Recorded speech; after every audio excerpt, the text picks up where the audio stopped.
Yeah, I think in that situation, because I could feel myself overreacting and getting so angry and not wanting to, but doing it anyway. Mm-hmm.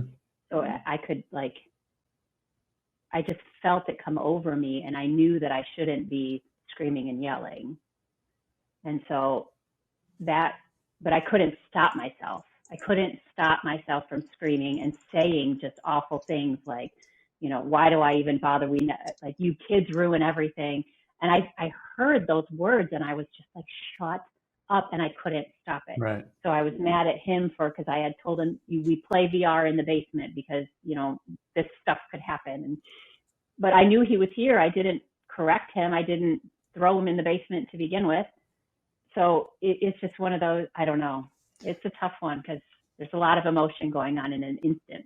So this is it's kind of like a sleuthing that you have to do before you start the work. It's like, what is it Yeah. that was really bothering me? Like, what were you afraid of losing here? What caused that to be, like, what caused that to be so reactive for you? What got touched there? What, like, what Mm-hmm. did life do to you in that moment? Right. Hmm.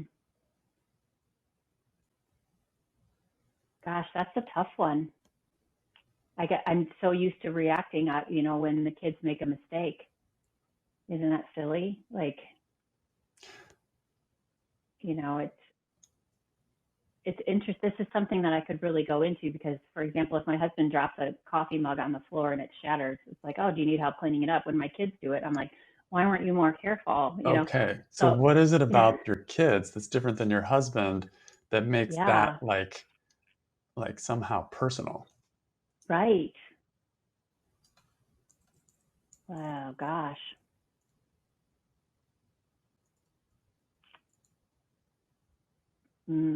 That's a good one. This is juicy. What is it about my kids that they should know better, right? They should be more careful. Mhm. Um, What does it say about you or something, right. like Yeah. Right. It'll go down to, I didn't raise them to be more careful, right? mm, It's my responsibility. I mean, they're kids. Why? Yeah, it's my responsibility to control them better. Maybe that's, or to teach mhm. them to be more respectful of their things or other people's things. So, yeah, it's Yeah. personal to me because they're my kids and I'm raising them. Yeah. Even though on a mental level, I know that everybody drops things, and so that's, yeah, you're getting deep in there, Todd. What do you Yeah. think? Okay. Well, let's play with that one. Okay. This could be something we could work. It's your responsibility to teach them to be more respectful. Like, this is the situation. Did you say it was your son or, My son, yeah, yeah. my son.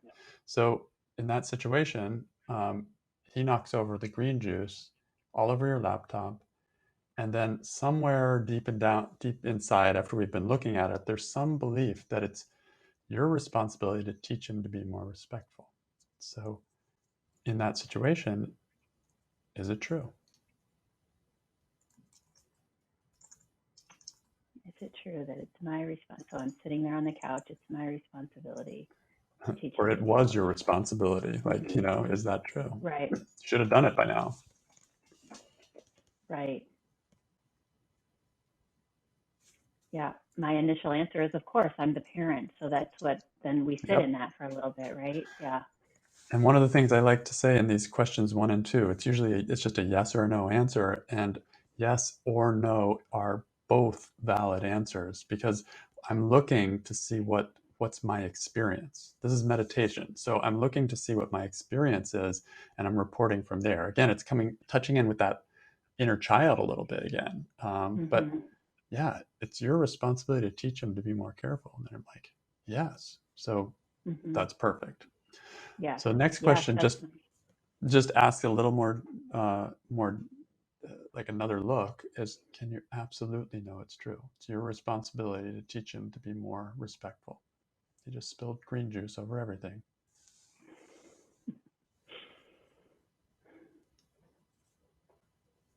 Yeah, it's my responsibility as a parent. Yes. Yeah. And I So know that I want to say no, but because I think that's the right answer. But if I go deep, it's yes, yes. that's right. That's the meditative answer, not the spiritual answer, which is worth nothing. So that's Right. what I want in this, is to really touch in and find what's your truth here.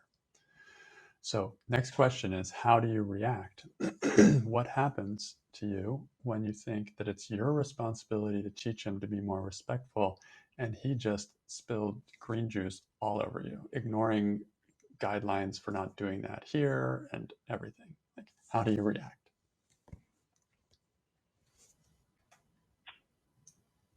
Yeah, when I believe that, oh my gosh, the anger just bubbles up inside of me. Like, how many times do I have to tell them? And it just tightens in my chest, and I start the story in my head that of all the times I've failed my kids, or I'm a lazy mom because I don't teach them right, or yeah, I'm sitting there going, I have failed as a mother. Like in that instant, all those thoughts immediately, if you get deep enough, it's not, yeah, it's my responsibility to teach them to be respectful of their things. Yeah, when I believe that thought, then that whole thing is a reflection of me. Ugh. Yeah.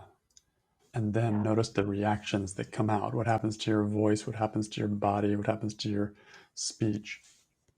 yeah.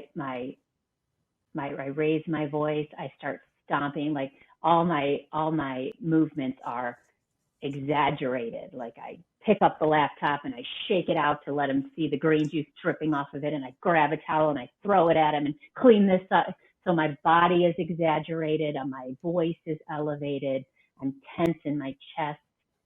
Yeah, that's the physical reaction. That's it. Yeah. So this is what happens when you're believing this thought in this situation. Your responsibility to teach him to be more respectful. When he's not respectful, you blow up. That's the reaction. You can't help it.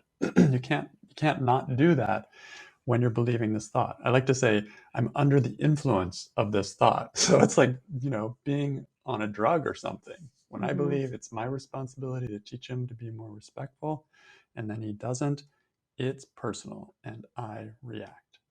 That's what And happens. even just that one guidance from you to get to what the thought is automatically makes the whole situation in my heart seem lighter. Like I can deal with the thought. Before, I just figured I was a raging bitch. So that's where the work I think is so magical, when you can get into that thought, because now I'm like, okay, a thought I can deal with, like you said, under the influence. Now the guilt is less already. I haven't even gotten through the turnaround. Like I couldn't have helped my reaction, just like he couldn't have helped spilling it, right? So That's right. yeah. That's right. So that's the power of this work, is we start noticing what's really going on. What is causing this reaction? What is causing this stress? Is it the situation, him spilling green juice, ruining a computer? Or is it the thought that I have when he does that, that it's my responsibility to teach him to be more respectful? Because notice when your husband spills something, it's not the same reaction, right? Right. It's still something spilt, but one is believing the thought, it's my responsibility to teach him to be more respectful. One doesn't have that thought there. So that That's thought amazing is insight. Yeah. amazing. That's what's causing the reaction. So let's look at that even more closely with question number 4, which is, who would you be in the same situation when your son spills the green juice? Who would you be without the thought that it's your responsibility to teach him to be more respectful in that particular moment? Mhm. In that particular moment, it would just be, and a thought just came to my head, but let me just stay in this for a second. Without the thought that it's my responsibility to teach him to be more respectful, I would have just quickly done what I needed to do to clean up the mess. And the thought just came in saying, what if it was my son's friend that had done that? I would have reacted completely differently, because I wouldn't have the thought that it's my responsibility to teach the friend to be more, and I would have been, I've always wondered, this is a big aha moment, because I've always wondered why I treat other people's kids or their friends so much more kinder, and when things go wrong. And it's not that I'm a bitch, it's that I have this thought, oh God, Todd, this is wonderful. I just wanted to interview you, and here you are, like, healing all this. But yeah, I would have just cleaned it up quickly and dealt with what I needed to deal with, and not shame my boy for an accident. Yeah. Yeah. Yeah. And not shame your boy and not shame yourself. Yeah. So that's the difference. Same situation. We still have green juice on a computer. The computer is still ruined, but without the thought that it's my responsibility to teach him to be more respectful, I'm just dealing with the situation. I'm quickly jumping, getting the cloth, trying to save it, last chance. But it's not the same anger response. It's not the same like just or shaming response, either towards him or towards yourself, right? Because part of how you react is, we didn't look at, is like how you treat yourself when you believe that it's your responsibility to teach him to be more respectful, and then you didn't. Right? Self-attack. Yeah. That's beautiful. So thank you. I just wanted to give a little example, and then, of how that works. That's like one thought, right? That just one thought makes all the difference in the world. When I'm believing that thought, put that thought in the equation, changes the whole experience. Take that thought out of the equation, changes the whole experience. Yeah. So all this is just preparation to see that. It's just preparation now where there's a little more distance on that thought. So then just see if you can find a turnaround for this thought. It's my responsibility to teach him to be more respectful. This is the last part of doing the work. So turn that around. My responsibility to teach him to be more respectful. So I could just do the obvious. It's not my responsibility to teach him to be more respectful. Okay, so now we look for examples of how that could be true, if there's any truth in it. There may be, there may not be, but let's look. I think maybe the word responsibility kind of rings out a little bit. Like, it's not my responsibility. Like, it's not, the onus is not just on me to teach my child and to teach him. I can teach him in other ways, like just being an example, or it's not my responsibility. I can see there's where you have the truth and not truth in that too. Like, yes, it is my responsibility to teach the child, but not to the end all be all of the child will never make a mistake or anything. Exactly. Yes. Yeah. Yes. That's it. The pressure off. This is the perfect example of what we were talking about earlier, of where the turnaround and the opposite, like the original statement and the turnaround, can both be true and can coexist. There's truth in, there is a certain responsibility, true, but not to the nth degree where they can never make an error, make a mistake. And somewhere in that balance, it starts to feel a little bit lighter. Right. Yes. So you just work those turnarounds. And then another one. So then I own the part. Yeah, go ahead. I was going to say, like, you kind of own the yes and the no, and then another turnaround could be, it's my responsibility to teach myself to be responsible, right? And respectful. Yeah, that was the original word. Yeah. Respectful of, because I can come up with a million examples of when I'm not respectful of things. And so it gives a little bit more patience towards the people in your life when That's you can right. see, if it's so like easy. In that moment, can you find where you weren't being respectful to your son? Yes, absolutely. Yes. The entire situation was not respectful to anything. It wasn't, to him, to me, right. to anything. So then the work always brings me back to myself. What is my responsibility? Oh, it's my responsibility to teach me to be more respectful towards myself, teach me to be more respectful towards my son, and and I'm doing my best with it. I'm not perfect either, and I don't demand that perfection. Um, but when I see that I can't quite do it, then I can also find patience with my son when he can't do it.